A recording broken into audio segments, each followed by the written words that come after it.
orang yang skillful, orang yang cerdas, orang yang hebat, itu karisma. Yang kita sebut dengan karisma. Tapi orang-orang yang rendah hati, meskipun dipromosi dia tidak sombong, meskipun dia kaya dia tidak tinggi hati, itu karakter. Orang-orang yang hanya mengejar kayanya, hebatnya, pintarnya tanpa ditopang oleh kerendahan hati, tanpa ditopang oleh ketulusan, akan cepat hancur, akan cepat kandas. Karena mereka hanya mengejar yang kelihatan, tapi tidak mengembangkan apa yang tidak kelihatan. Waktu kita bangun rumah, yang paling lama itu fondasi. Nah, ketika bangunan itu berdiri, saya mau tanya, fondasinya masih kelihatan nggak? Nggak kelihatan lagi, yang kelihatan apa? Kemegahan bangunannya. Nah, sama dengan karakter dan karisma. Buah roh adalah karakter. Buah roh itu yang kelihatannya nggak penting, nggak kelihatan. Karisma dipakai Tuhan luar biasa. Itu karisma yang kelihatan seperti bangunan rumah. Nah, karakterlah yang sebenarnya menopang karisma kita. Nggak heran ada orang-orang yang hebat tapi bejat. Hebat tapi jahat. Tahukah Anda, kecerdasan tanpa ketulusan adalah kelicikan.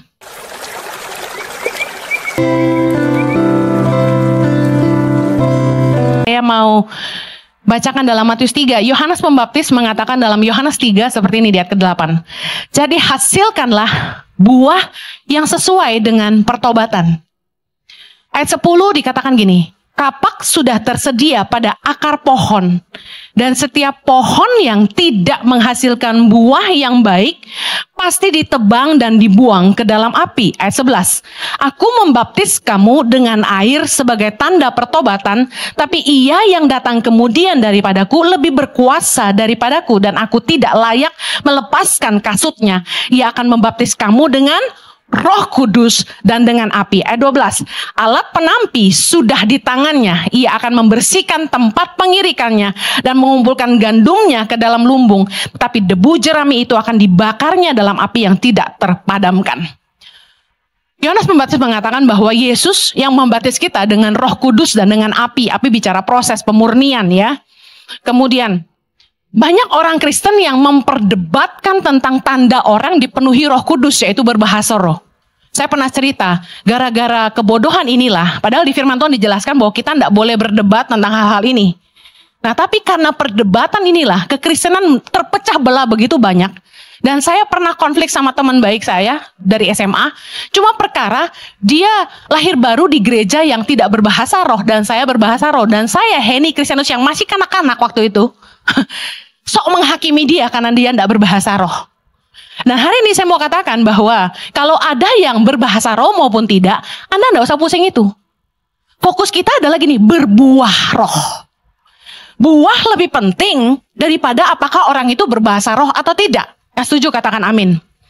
Kita angkat dalam Matius 3 ayat 8. Yohanes Pembaptis katakan gini, jadi hasilkanlah buah yang sesuai dengan pertobatan. Bagaimana seseorang bisa mengatakan dia dipenuhi Roh Kudus kalau dia nggak punya pertobatan dalam hidupnya? Bingung bukan? Padahal karya Roh Kudus, salah satu karya Roh Kudus dalam hidup orang percaya adalah menginsyafkan kita akan dosa.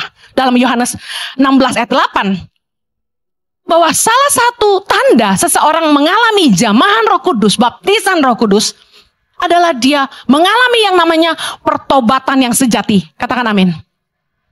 Karena Roh Kudus datang dalam hidup kita, dialah yang menginsyafkan kita akan dosa. Yang sebelumnya kita kayaknya nggak merasa itu dosa, tapi karena Roh Kudus, mata hati kita dicelikan, jadi kita sadar. Nah, mari kita bahas.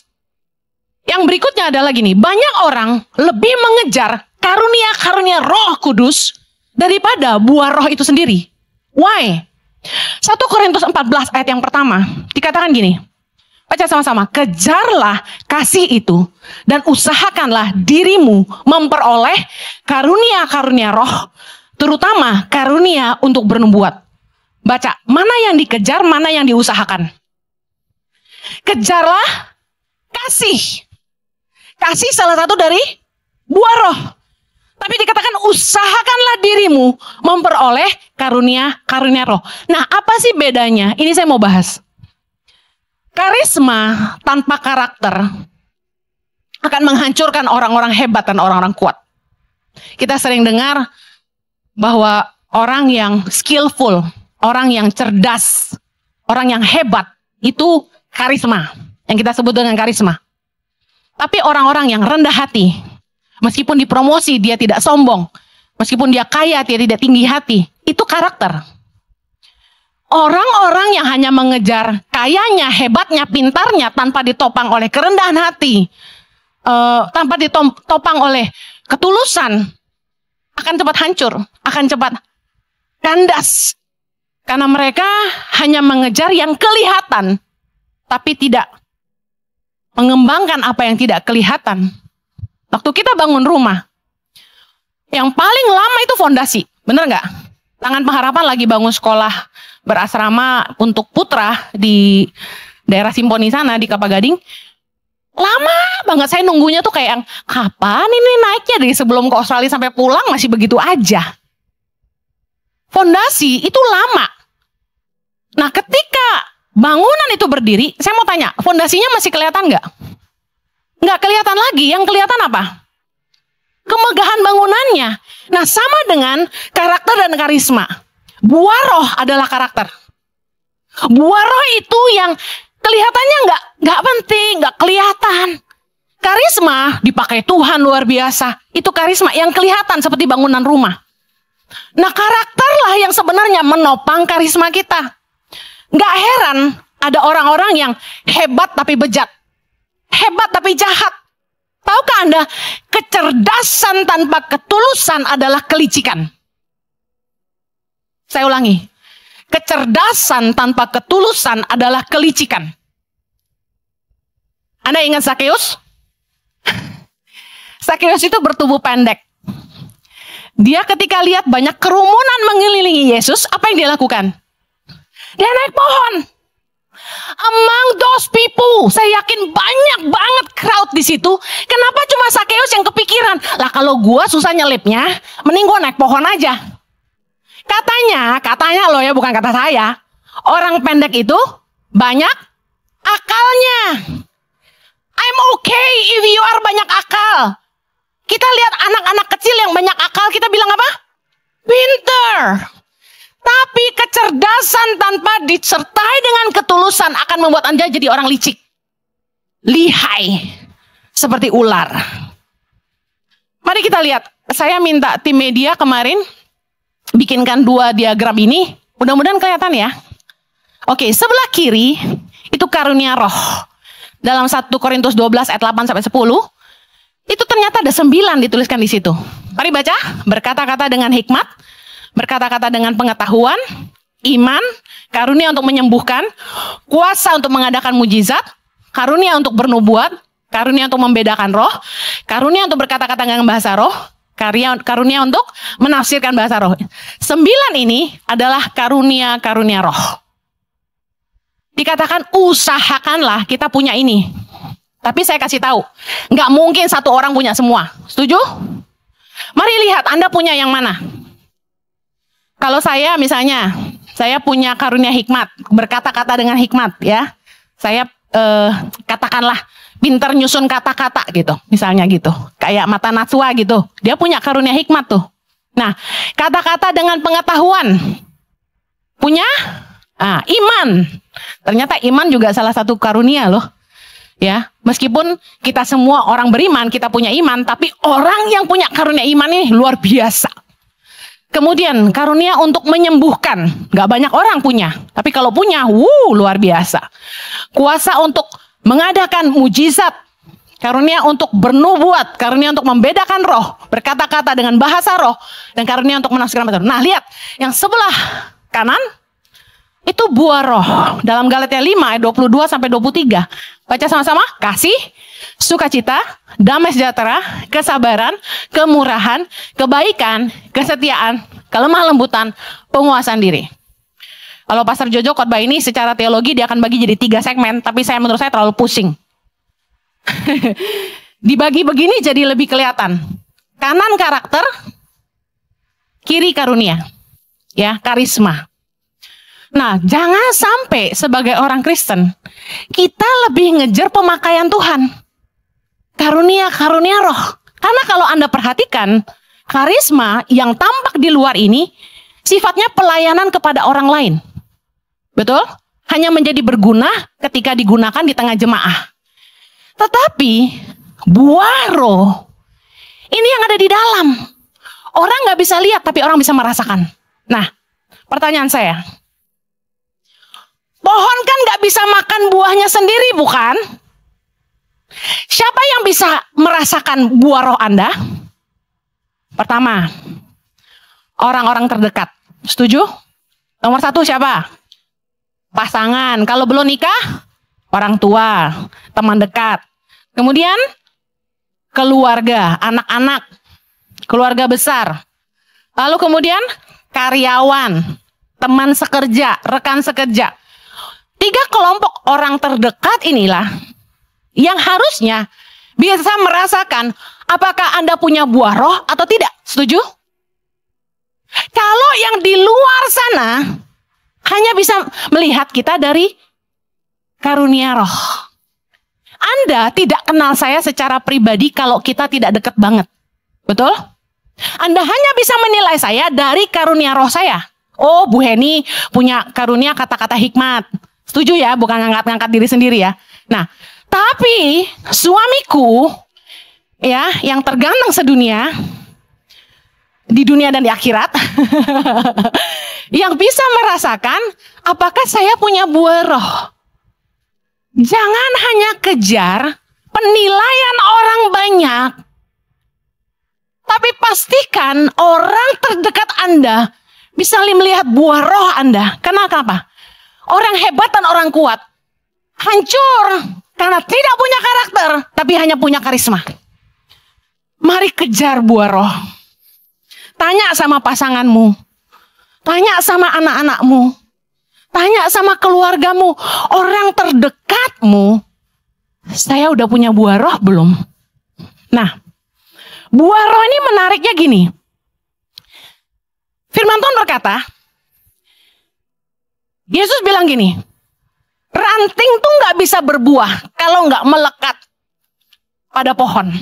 Nah, bagaimana supaya hidup kita itu berbuah? Yang pertama, mau diproses. Yohanes 15 ayat kedua. Baca sama-sama. Setiap ranting padaku yang tidak berbuah dipotongnya, dan setiap ranting yang berbuah dibersihkannya supaya ia lebih banyak berbuah. Kalau Anda ngalamin dalam hidupmu proses tiada henti, proses perendahan hati itu begitu dahsyat. Anda dari kaya jadi bangkrut, dari misalnya tadinya dihormati orang, Anda disepelekan dan banyak hal. Anda ngalami keluargamu broken home, kamu bukan anak yang terpandang dan sebagainya. Kamu ngalami sama teman-teman dihina, dipandang kecil. Apalah proses yang Anda hadapi. Percayalah, kalau memang Anda tetap melekat dalam Tuhan, Anda sedang dibersihkan. Supaya berbuah. Lebih banyak lagi berbuah. Jangan keluar dari proses. Ada orang-orang yang gak mau diproses. Kerja di satu tempat, diproses soal integritas. Gak mau. Berontak. Keluar. Cari tempat kerjaan lain. Dia akan ngalami proses yang sama soal integritas. Karena dia gak mau diproses, dia keluar. Ada orang-orang yang diproses sama Tuhan supaya rendah hati. Punya penundukan diri. Punya penguasaan diri. Tapi karena dia gak mau diproses, dia selalu keluar. Nikah sama A, diproses sama Tuhan, gak mau, cerai. Nikah sama B, diproses gak mau, cerai. Gak heran. Orang yang gak mau diproses gak akan berbuah. Sebelum hari ini, dari saya kecil, saya tuh ngalamin konsisten proses yang sama, yaitu merendahkan hati saya. Gak tahu kenapa, dari dulu saya dikelilingi sama teman-teman yang suka merendahkan saya. Lahir di keluarga besar yang merendahkan saya. Saya dulu sering dibully, dipandang rendah ya karena papa mama saya tentunya. Kemudian teman-teman saya juga merendahkan saya. Saya sempat kerja juga, teman-teman saya selalu merendahkan saya, bingung saya. Tapi luar biasa, di dalam proses perendahan itu, Roh Kudus selalu membisiki saya. Kalau dihina senyum saja. Keren loh itu. Ada di sini yang di tempat kerja ataupun dimanapun Anda berada, Anda sering dibully, angkat tangan. Daniel mana? Sering dibully. Kalau Anda sering dibully, saya kasih tahu, Anda sedang diproses untuk rendah hati. Bayangkan kalau prosesnya begitu hebat, sebenarnya ibarat bola, Anda tuh ditekan ke bawah terus. Membalnya itu berapa tinggi? Ketika proses itu begitu hebat dalam hidupmu, Anda sedang harus siap-siap Tuhan akan promosi hidupmu satu hari nanti. Amen. Jangan melawan. Coba misalnya dulu saya direndahin sama teman-teman tuh saya ngelawan. Songong loh, sok tahu loh, sembarangan ngomong loh misalnya gitu. Saya nggak jadi hari ini. Tapi karena ketika saya direndahkan, dikata-katai, dijahati orang, saya cuma senyum, nggak ngelawan. Dimaki, senyum. Dikatain, senyum. Udah kayak orang on. Senyum aja. Habis Roh Kudus suruh senyum, senyum aja. Makanya saya kalau di foto senyum terus. Udah biasa soalnya. Nah, saya kasih tahu. Kalau Anda tidak mau diproses sama pasanganmu, Anda pikir menikah sama orang lain tidak ada prosesnya?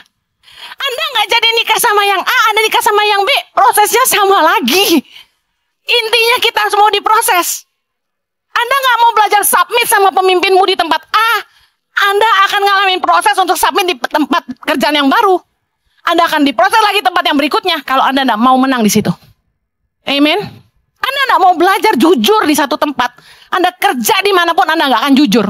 Satu kali ada seseorang yang ternyata sejak dari masa sekolah dia jago nipu orang. Bayangin, dia jago nipu, luar biasa. Satu kali dia kerja jadi sales apartment, masih SMA, kuliah atau SMA saya lupa. Dia jual apartemen sama teman kakaknya. Nah, orang ini, saya juga bingung. Ini pinter-pinter on juga ya. Kok bisa nitip duitnya ke dia gitu loh. Ke salesnya.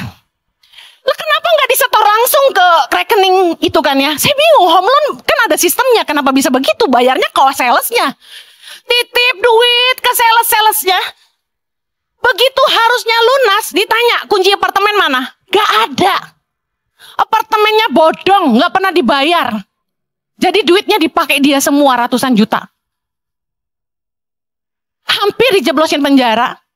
Akhirnya ditolong sama keluarganya. Dia keluar cari kerja. Di tempat kerja berikutnya, ngutang sama teman-temannya. Nipu orang kanan kiri. Keluar lagi dari sana. Kerja lagi di tempat lain. Sama, nipu lagi nggak kelar-kelar. Saya sangat sayangkan. Padahal Tuhan kasih kesempatan di tempat terakhir di mana dia kerja. Ada orang yang begitu besar hati untuk menolong dia dan mau mengajari dia jalan yang benar dan dia tidak mau bertobat. Kita harus mau diproses. Pasti ada tujuan Tuhan di balik semua proses di hidup kita. Amen. Saya sekarang ngerti gitu loh. Kenapa saya nggak bisa belagu, bahasanya gitu ya. Gak bisa belagu, gak songong, hanya karena ada yang bilang saya sombong. Aduh kenapa sih ada-ada aja orang ini ya. Saya gak merasa saya spesial sama sekali, tau gak? Biasa aja. Why? Karena saya tahu saya dari mana. Saya tahu saya ini siapa. Saya ini sampah yang diangkat Tuhan jadi berharga, mau songong apa? Hidup ini cuma anugerah, katakan sama-sama saya, hidup ini cuma anugerah. Proses membuat kita mengerti kita siapa. Proses menyadarkan kita kalau bukan karena Tuhan kita ada di mana. Amen. Makanya kalau dihina senyum aja. Kita nggak akan bisa berbuahkan kesabaran. Salah satu buah roh, sabar. Kalau kita nggak mau belajar sabar, Anda berdoa nih, Tuhan aku mau punya buah roh. Tebak, buah roh apa? Sabar. Saya doa, Tuhan, aku mau belajar jadi orang yang sabar. Apa yang terjadi? Pacaran sama Jojo, janjian pulang sekolah dijemput. Cilah. Saya nunggu dia 3 jam. Gak dijemput-jemput. Lungo aku, lapar. Aku nunggu depan sekolah, duduk di tangga. Ini pacar gue mana? Ada cowok Korea temenin saya. Sekarang aja pada BTS. Zaman itu mah Korea keleleran di mana-mana. Sebelah gue orang Korea. Henny, where is your boyfriend? I don't know, maybe he's late somewhere. Tahu nggak? Saya tuh positif mindset banget. Aduh, apa dia kecelakaan ya? Aduh, apa dia nyasar ya? Aduh, apa handphonenya mati dan dia nggak ada duit buat naik kereta ya? Mikirnya gitu tau nggak? Jadi karena pemikiran itu saya duduk nungguin dia 3 jam. Anda mau nggak nunggu pacar 3 jam? No news, gue tunggu. Sampai orang Korea itu yang marah-marah. Pacar kamu tuh nggak layak dapat kamu, dia bilang gitu. Dia yang emosi. Kenapa dia bikin kamu nunggu 3 jam? Dan tebak, Jojo kemana?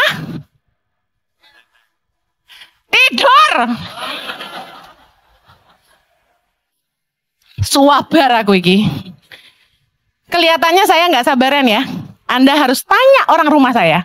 Siapa yang lebih sabar? Papa atau mama? Pasti Jojo bilang papa. Nah, kita ndak akan berbuah kesetiaan. Ini saya kasih contoh buah-buah roh.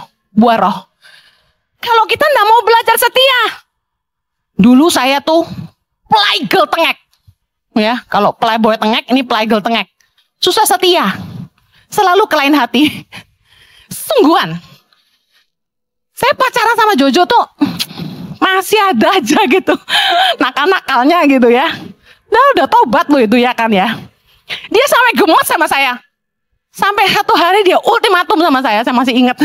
Di situ saya tobat. Putuskan, kamu mau sama dia atau sama aku? Aku udah kelar sama kamu. Cie, cowok tuh harus gitu. Jangan mau kayak di PHP-in kayak layangan tarik mundur. Minta kepastiannya. Cewek juga kalau udah pacaran sampai umur 25 nggak dilamar-lamar. Tanya, mau dibawa kemana hubungan ini? Cila. Mau dibawa kemana hubungan kita? Jangan mau digantung. Saya bilang, gimana ya? Masalahnya yang itu baik, perhatian. Tasku bolong dikit aja dibeliin tas baru. Yang ini, aku makan gak pernah ditanya. Tapi aku cinta. Piye? Akhirnya, Roh Kudus ajar saya waktu itu gini. Kalau kamu nggak bisa setia sama yang kelihatan, kamu nggak bisa setia sama yang nggak kelihatan. Disitulah saya belajar setia. Kalau kita nggak mau belajar menguasai diri, kita nggak akan punya buah penguasaan diri. Contoh, kita akan ketemu sama orang-orang yang selalu bikin kita marah. Kalau Anda punya anger problem, dengar ini. Penguasaan diri salah satu buah roh. Anda akan diproses, Anda akan ketemu sama orang-orang yang menjengkelkan, yang bikin Anda habis akal, punya karyawan yang kok nggak bisa mikir toh kamu, gitu bahasanya. Nyebelin banget, ngeselin banget, sampai melakukan hal-hal yang menurut kita impossible to do. Ya kan? Masa gelas selusin bisa pecah semua? Baju luntur terus, kipiye gitu. Emosi. Baju putih tuh saya nggak punya, kenapa tau nggak? Karena selalu luntur. Baru kasih udah jadi pink besoknya. Baru kasih jadi kuning. Baru kasih udah jadi hijau. Udahlah pasrah. Saya nggak pernah beli baju putih karena itu. Celana putih itu pun terpaksa dipakai karena mesti jual. Nah, saya percaya kita kalau mau diproses, kita akan ngalamin yang kayak gini nih. Belajar penguasaan diri. Diajak makan sama orang kaya. Firman Tuhan berkata, apabila engkau makan dengan seorang pembesar, taruhlah pisau pada lehermu. Saya pernah khotbah tentang jangan aji mumpung. Jangan pesan yang lebih mahal dari yang ngundang. Itu artinya. Taruh pisau pada lehermu, kuasai nafsumu. Kalau nafsumu besar, taruh pisau di lehermu, kata Amsal. Artinya apa? Jangan kayak orang kampung norak gitu loh. Diundang makan di fine dining restoran. Bahasanya wes nggak ngerti, pesan yang paling mahal aja. Apa itu? Dengerin yang ngundang tuh pesan apa. Jangan rakus, artinya gitu loh. Menguasai diri. Saya pernah ngajak orang makan, dia bilang gini, aku mau pesan yang paling mahal. Aku ketawa langsung. Wah, ini belum dengar khotbah saya. Kalau Anda diundang orang makan, kuasai diri.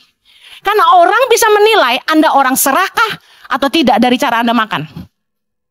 Kecuali kalau saya yang traktir loh ya. Silakan makan sebebasnya. Tapi kalau Anda makan sama orang kaya, apalagi bosmu, bisnis partnermu, kalau Anda niat bayarin, Anda silakan pesan duluan. Tapi kalau orang lain yang bayarin, biar dia pesan duluan. Why? Supaya Anda bisa dengar dia pesan apa. Jangan pernah pesan lebih mahal dari yang ngundang. Paling enggak sama, ikut gini. Saya ikut aja. Saya selalu sarankan, kalau kita diundang makan, jawab gini. Saya ikut aja. Coba belajar, mau makan apa? Pinter. Nah, belajar menguasai diri. Meskipun Anda lapar banget, tahan dirimu. Saya sering diundang orang makan malam, fine dining restoran, itu ngeselin loh. Saya yakin tuh restoran mahal, tapi kok pualit gitu loh. Ya kan? Daging sepotong gini, pakai saus-saus warna-warni, warak ya enggak gitu kan. Gak kenyang. Tapi saya menguasai diri. Bu Heni mau makan apa? Saya ikut aja. Ya, tangtung makan. Lapar aku pulang, nasi goreng kambing kebon sirih. Makan sendiri. Amin. Belajar menguasai diri. Jangan rakus, jangan suka marah. Ketika kita ngadepin orang yang tadi itu, yang mecahin gelas selusin, saya nggak marah. Udahlah. Saya belajar nggak marah. Baju luntur nggak marah. Mungkin sepanjang baju luntur saya marah sekali karena itu hadiah buat anak saya. Dan harganya lumayan karena dia mau, jadi saya beliin. Dan ketika dikasih pelembut, judulnya pelembut, balik-balik udah sangat lembut. Itu saya marah. Tapi selebih dari itu, saya nggak pernah marah. Orang mau ancurin barang saya, rusak nama baik saya nggak pernah marah. Kemarin di Australia, saya khotbah di salah satu gereja partner Tangan Pengharapan. Saya ngomong gini, aduh saya di Indonesia digosipin banyak hutang di Australia, makanya lari pulang. Tolong kasih tahu, mumpung saya di Australia, yang merasa dihutangin datang sini. Ketawa mereka. Tapi saya nggak pernah marah. Orang mau jelekin saya, mau bilang apa aja, biarin aja lah. Saya bisa marah, bisa banget. Tapi untuk kesalahan yang terlalu besar, harus marah. Supaya orang tahu itu salah. Dan orang mau berubah. Tapi ada orang-orang tuh yang dikit-dikit marah. Dikit-dikit emosi. Ngomong sama orang, emosi gitu. Gak punya penguasaan diri. Ditangkap polisi marah. Orang ngelanggar lalu lintas kok galakan dia. Banyak orang yang marah over small things. Hal-hal kecil yang receh, yang sepele kok marah gitu loh. Ini saya ingatkan para leader-leader, para pemimpin bos, para bos-bos, CEO, dengar baik. Kalau Anda tegur karyawan Anda, tegurlah kesalahannya, jangan rendahkan pribadinya. Gak usah bilang orang bodoh, gak usah bilang orang-orang kampung. Anda kan orang sekolah, lidahmu juga harusnya berintelektual kan? Tegurlah kesalahannya, karena tujuan dari teguran adalah supaya orang berubah, bukan merasa rendah. Ada amin? Yang terakhir, bagaimana supaya hidup kita berbuah, buah roh? Tinggal di dalam Kristus. Saya undang pasangan terfavorit di ICI, Felix dan Tasya. Silakan maju ke depan sebentar.